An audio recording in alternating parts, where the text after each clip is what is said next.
Good afternoon, you guys, and welcome back to the Prime Vanguard channel. Today, I'm going to be featuring to you my take on Apex Ruler Bastion for Cardfight Vanguard Overdress.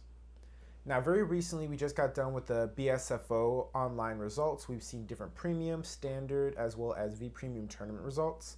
And one of the best decks that had been reported for standard and Overdress was Bastion. Now, seeing different deck profiles from earlier takes on Bastion, the BSFO online takes on Bastion, I finally was able to come up with a build of my own based off from all those different experiences and just seeing what players were doing, especially in the West with Bastion. I will admit that I haven't really been playing too much of Vanguard Overdress, and I didn't compete in BSFO online, so I didn't really get to play test all the decks from Overdress, especially in that state. And unfortunately, Bastion was one of those decks, even though at the beginning, that when Bastion came out, I didn't really have too much faith in the playstyle. I thought it was strong and it was powerful, but because of the overwhelming amount of grade 3s, I thought to myself that in the early game, this deck was just going to get demolished. Like, if you can't block with anything in the early game, you have to wait till you get to grade 3 before you can start really kickstarting the use of your defensive skills. And in my head, you really only have like 2. Then exactly how are you going to survive when these other decks get their strategies off in the early game or in the late game? However, I've been proven wrong. Bastion apparently has great resources and great resource management, as well as other defense capabilities that I did not take into consider, and it showed in these BSFO tournament results. I will say that in making this deck profile, I was heavily inspired by a YouTuber, Solemn Vanguard, and seeing his deck profile and his take on it. I ended up playtesting that variation of the deck, and I realized that I personally liked that one as well. I made a few small changes just to suit me personally better and what I would have done different, but other than that, this is going to be my take on the Bastion deck profile, so I hope that you guys enjoy. Without further ado, let's get started. Alright, you guys, so let's start off with the deck profile. I'm going to go to the ride deck first, and I am playing the generic Bastion lineup. This is the only lineup currently available for Apex Ruler Bastion. It's a really great starting lineup for Keter Sanctuary. You know, gets you the grade 3s, it's superior call, draw a card.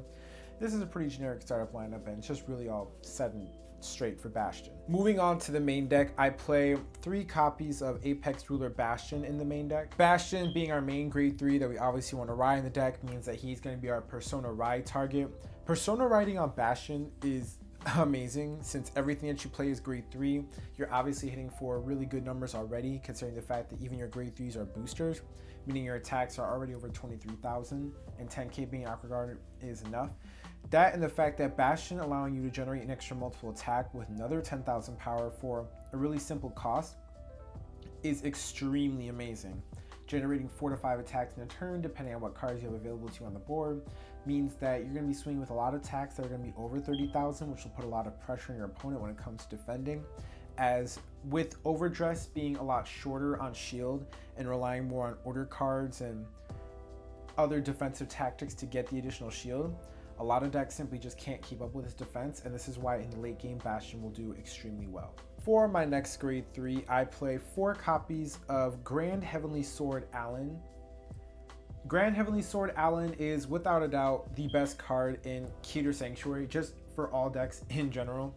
Being able to counterblast 1, soul blast 1, get you a superior call and a card draw of +2 is extremely amazing. It helps you deck thing, go through your deck faster, find your key pieces.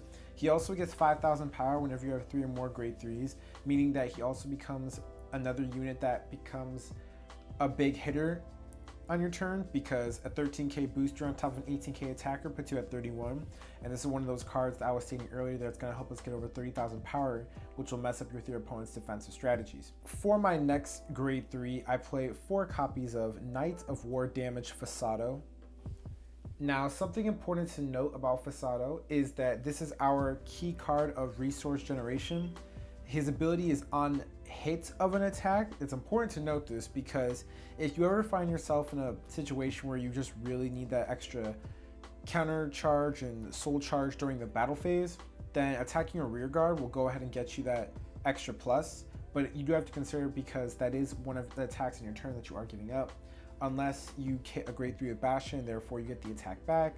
But that's just something important to note, because there are some times where maybe in your early first grade 3 turns where you are going to want to get that resource back, and with Fasado attacking a rear guard, that's one of the main ways that you're going to be able to get it back. Our next grade 3 is 4 copies of Knight of Broadaxe Refluke.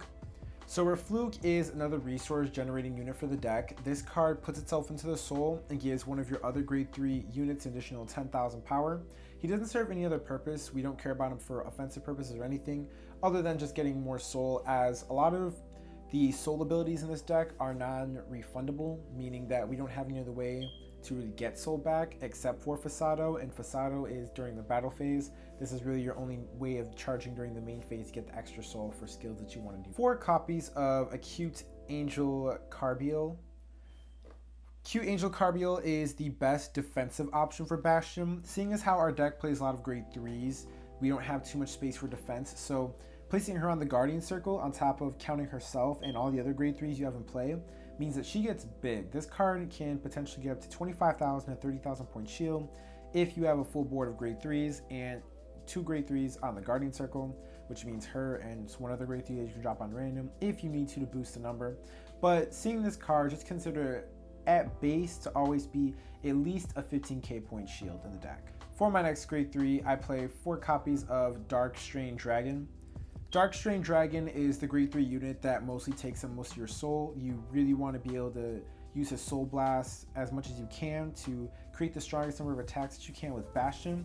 This is how all of your grade 3s gain the boost ability. For my next grade 3, I play 2 copies of the Hour of Heavenly Judgment Cometh. I seen this grade 3, and this is a grade 3 slot in the deck that is flexible.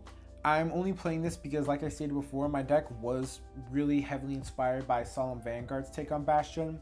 And after playtesting the deck, I do agree with this. I think that there are times where there are key grade 3s that you want to see in the deck, and you really want to make sure that you have them to get them on board to get your strategy going. Like if you don't see Darkstrain, then it hurts because your grade 3s in hand, you have to keep them in there because they can't do anything. If you can't put grade 3s on the board, then you can't use them with Kerbiel to get the extra shield. You can't get the right ratios of grade 3s to get some power-up skills. And it just feels really bad when you don't see certain cards. So I think that being able to go through the deck as fast as possible is really important. For my last grade 3, I play 1 copy of Divine Sister Lepisto.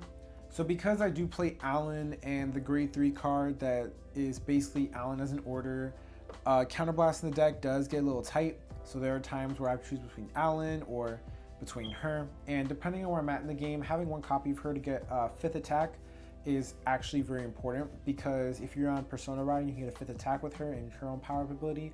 You're swinging with 5 attacks that are over 28,000, which makes it very difficult for your opponent to guard against that. So moving on to the deck's only grade 1, I'm playing 4 copies of Aegismare Dragon.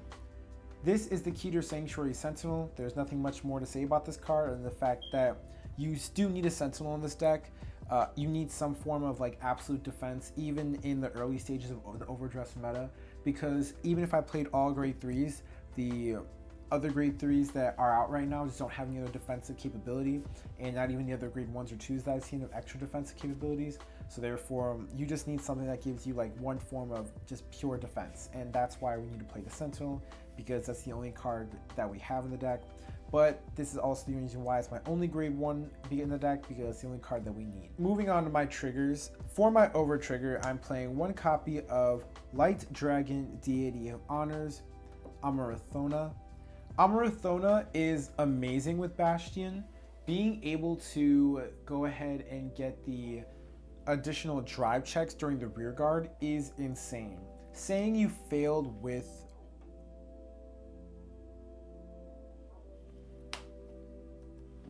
You play a lot of grade 3s in this deck, which means that you potentially have a turn of 6 to 8 twin drives, which just increases your chance.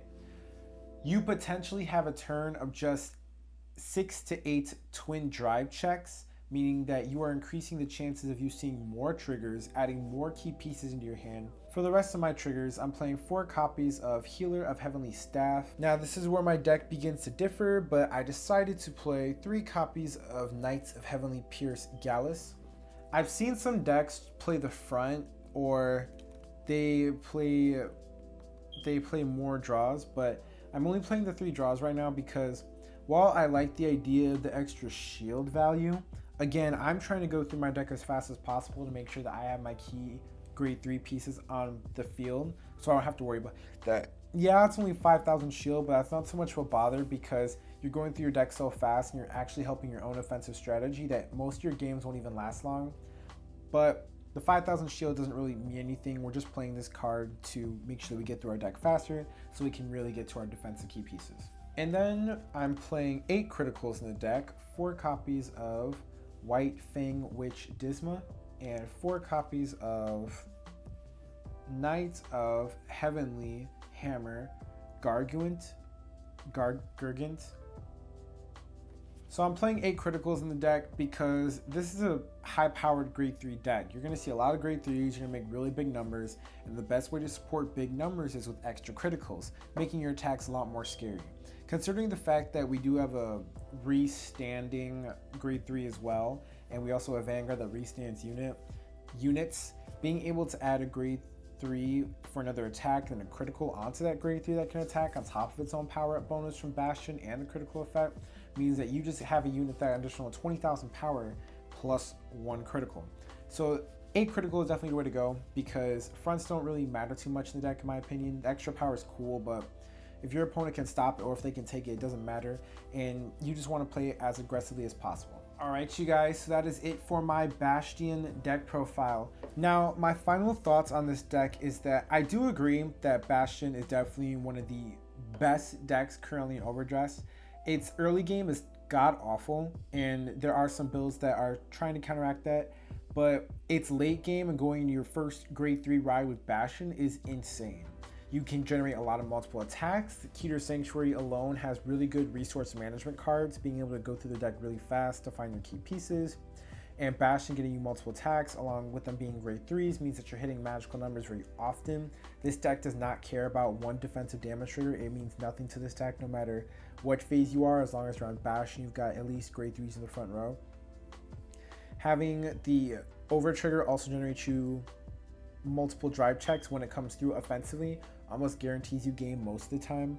There is something to be wary about, which is that if you see the over trigger later in the game, you might have to be careful because you can deck out, especially since the fact that you're playing a lot of draw cards and you're playing draw triggers as well, meaning that if you were to calculate it the wrong way, hypothetically speaking, you could deck out. That hasn't happened to me yet, but it's just something to keep in mind, specifically with this deck build. And another important thing is that offensively speaking, Bastion also is really good with any cards in the future that are going to require a lot of counterblast, only because Bastion himself doesn't use it, meaning that we're free to play cards like Alden, play cards like the Order card that's a Order version of Alden and Lepisto. This deck just needs a form of countercharging maybe later in the future, but for right now, what we have works out really, really well. I really don't have any changes that I want to make to it personally, depending on how the metagame switches, and if like a deck that has better early game, or if all decks get better early game than this card, then maybe I might switch out one of my grade 3s and play the grade 2 that is Rooks and play this card instead of the grade 3 Dark Strain Dragon, only because at least this way I have some form of counteracting their early game and not just waiting until I get to Bastion. Because if your opponent rushes you and they get double crit, then in the early game, assuming that they go first, then it's not going to be as much fun when you get to Bastion. You'll barely have anything with it.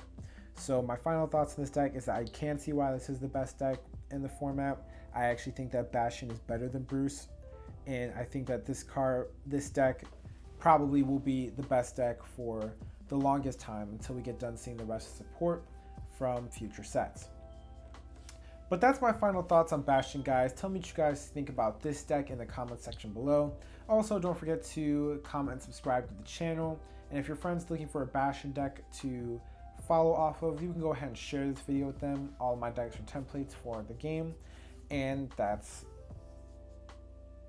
all for today, guys.